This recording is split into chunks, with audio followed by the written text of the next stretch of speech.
Chapitre 36 sur la démonie du féminin, le symbolisme de l'étreinte inversée.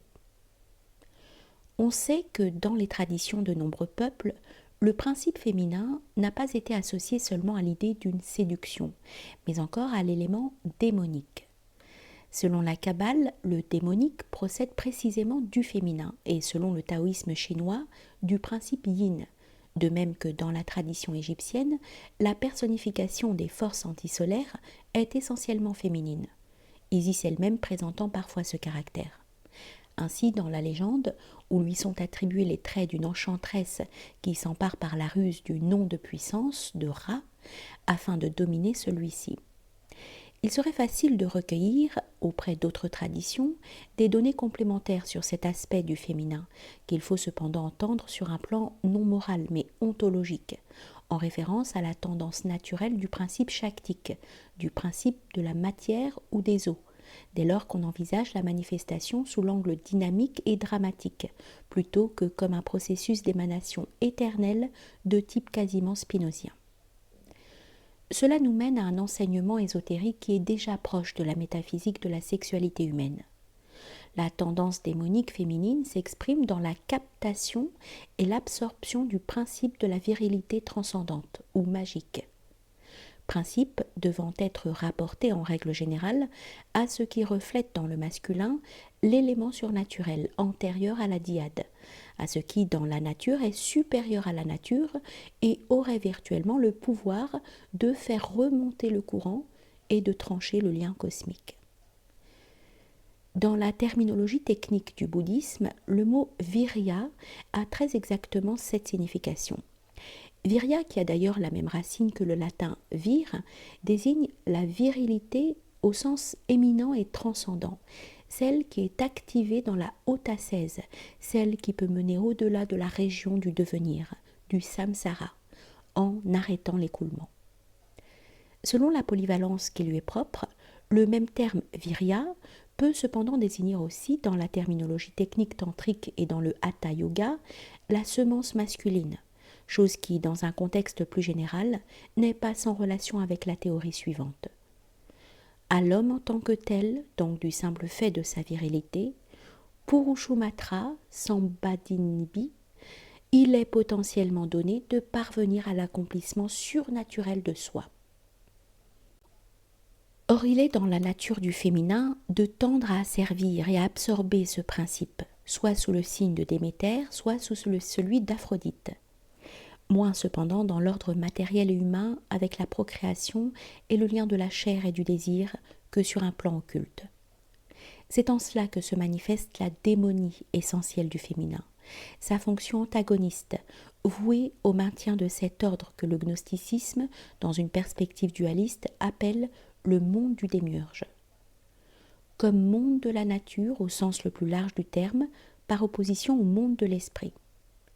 C'est pourquoi l'on a pu parler d'une mort suçante, donnée à l'homme par la femme, car perdre la virya, le principe magique viril, au point de se confondre avec la substance féminine faite de désir, cela équivaut pour l'homme à être effacé du livre de la vie naturellement au sens supérieur, métaphorique, initiatique.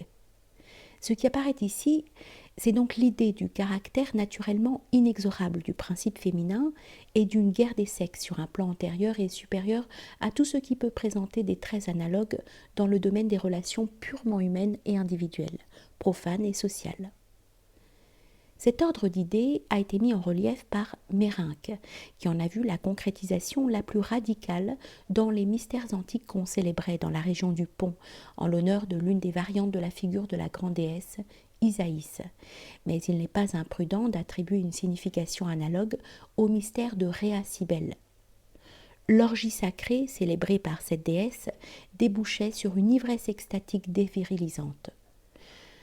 Dans les formes dégénérées de ce culte, les célébrants sacrifiaient parfois à la déesse, dans l'acmé frénétique, le principe de leur virilité, jusque dans son expression physique, en se châtrant et en revêtant des habits féminins. Et la déesse, dans ces cultes comme dans d'autres cultes du même cycle, dans les mystères d'Hécate de Laguirre, d'Astaroth, de l'Astarté de Hiéropolis, d'Artémis d'Éphèse, etc., avaient du reste des prêtres soit émasculés, soit vêtus comme des femmes. Par ailleurs, dans le dionysisme pré-orphique, courant où la prédominance de l'élément féminin était significative et où l'on célébrait, outre le culte public, des mystères auxquels, dans certains cas, comme depuis le début dans les bacchanales à Rome, seules les femmes étaient initiées à l'exclusion des hommes. Il y a des aspects qui relèvent du même phénomène. La femme dionysiaque qui affirme sa souveraineté sur la simple virilité phallique, car exciter, rendre active et absorber cette dernière revient pratiquement à léser et à briser la virilité transcendante, conformément à cette ambivalence de l'éros dont il a déjà été souvent question. Toutefois, la tendance démonique du féminin doit être reconnue tant sous ses formes infernales que sous ses formes célestes, celle-ci comportant également une limite cosmique. Si la femme peut donner la vie, elle barre ou tente à barrer l'accès à ce qui est au-delà de la vie. Là encore, il s'agit d'un thème qu'on rencontre fréquemment dans l'univers des légendes et des mythes héroïques. Typique, par exemple, est le mythe relatif à une femme céleste qui, tout en aidant et en protégeant le chaman, cherche à ne l'avoir que pour elle au 7e ciel et s'oppose à la poursuite de son ascension. Elle lui dit que la voie supérieure est coupée et le tente avec une nourriture céleste. Dans les légendes héroïques, l'amour d'une femme aux traits plus ou moins surnaturels est souvent présenté comme un obstacle et un danger pour le protagoniste, plutôt que comme une aide. En rapport avec tout cela, il est fondamental de distinguer deux types de mystères, que nous pouvons appeler les grands mystères et les petits mystères, ou encore les mystères d'Amon et les mystères d'Isis.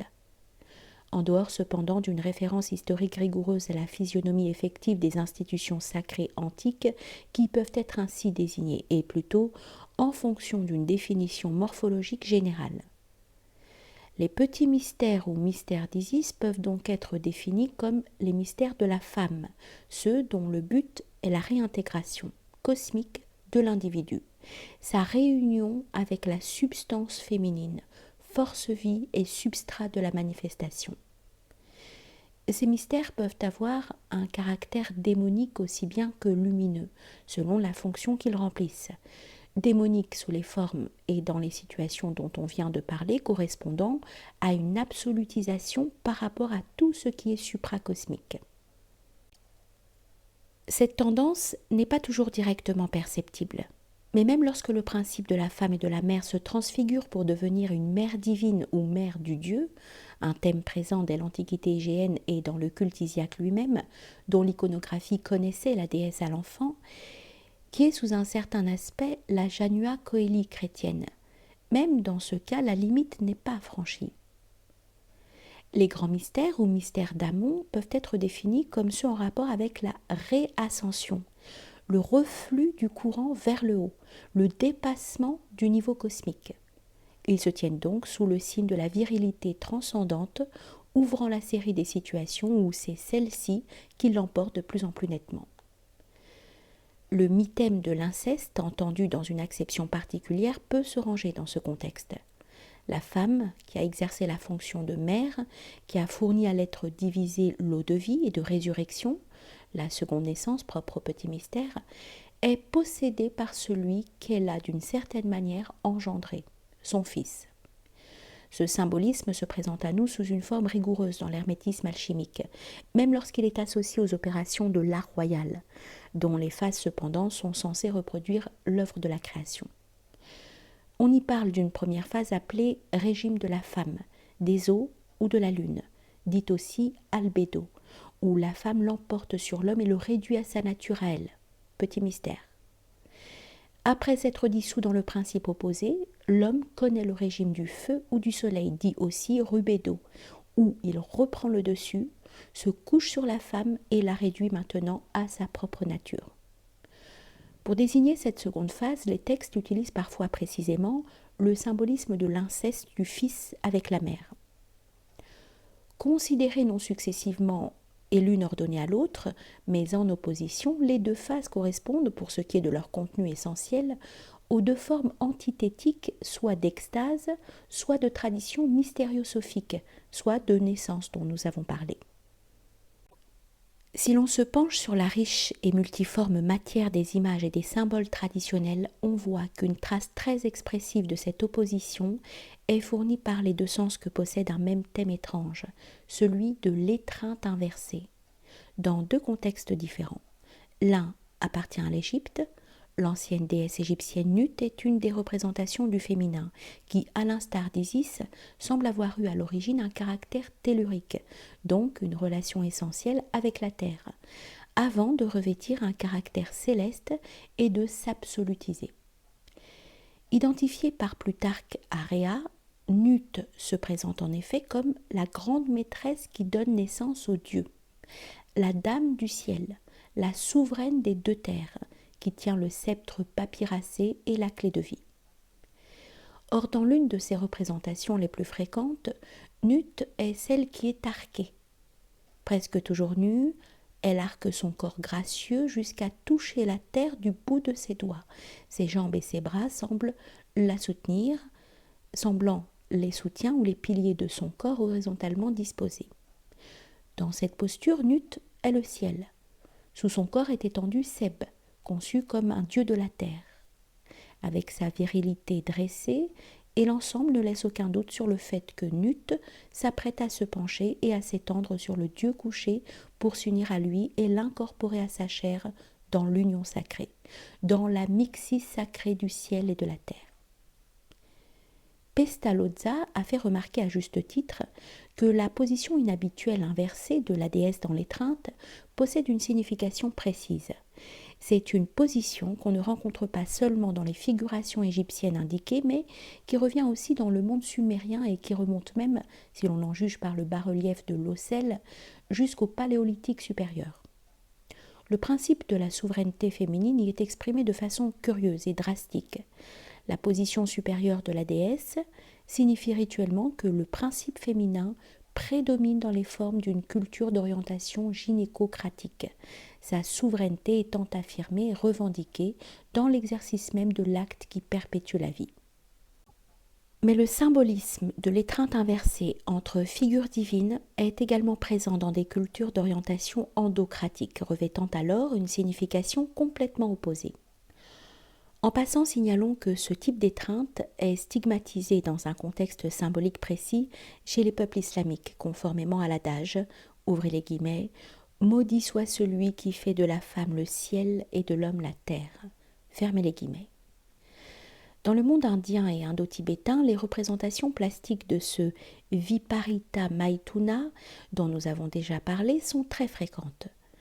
Caractérisée par l'immobilité du masculin et par le mouvement du féminin, cette forme d'étreinte reproduit partiellement la situation des figurations égyptiennes de Nut, mais pour exprimer l'idée opposée de la souveraineté masculine. Le dieu ici est Shiva, ou une autre divinité équivalente de type purushique. Son immobilité symbolise la nature de la vraie virilité, qui, répétons-le, n'agit pas à proprement parler, mais éveille seulement le mouvement en prakriti, dans la nature ou shakti, puisque c'est celle-ci qui se meut et développe le dynamisme de la création. Pour reprendre une heureuse expression de Titus Burckhardt, il s'agit ici de l'activité de l'immuable et de la passivité du dynamique. Les représentations tibétaines du couple divin uni dans ce type d'étreinte portent souvent le nom de « le dieu qui possède la mer ». Réapparition là aussi du symbolisme de l'inceste, déjà rencontré dans les traditions occidentales fondées sur l'hermétisme et les mystères. Il faut par ailleurs souligner que la position du Viparita Maithuna appartient à un contexte essentiellement sacral et rituel.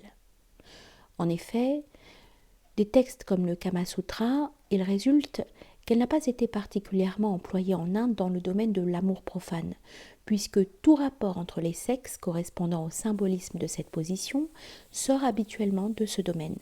Si l'on accepte les représentations iconographiques et les statues, cette position semble avoir été pratiquée surtout en tant que Lata Sadhana et Lata Veshitaka dans les rites secrets de magie sexuelle tantrique, non sans raison évidemment. Dans ceci, en effet, l'homme est tenu d'incarner Shiva, donc d'adopter face à la femme cette attitude intérieurement active dont il ne reste en lui pratiquement aucune trace lorsqu'il est pris dans le transport concupiscent de l'acte courant de l'amour physique, mais dont la signature est précisément le Viparita Maithuna. Enfin, il est intéressant de remarquer que la signification la plus profonde de l'immobilité masculine illustrée par le symbolisme sexuel dont on a parlé correspond à la signification analogue que revêt dans un autre domaine, mais sur la base d'une convergence essentielle, l'immobilité comme immobilité hiératique ou immobilité royale, expression éminente l'une et l'autre de la véritable virilité.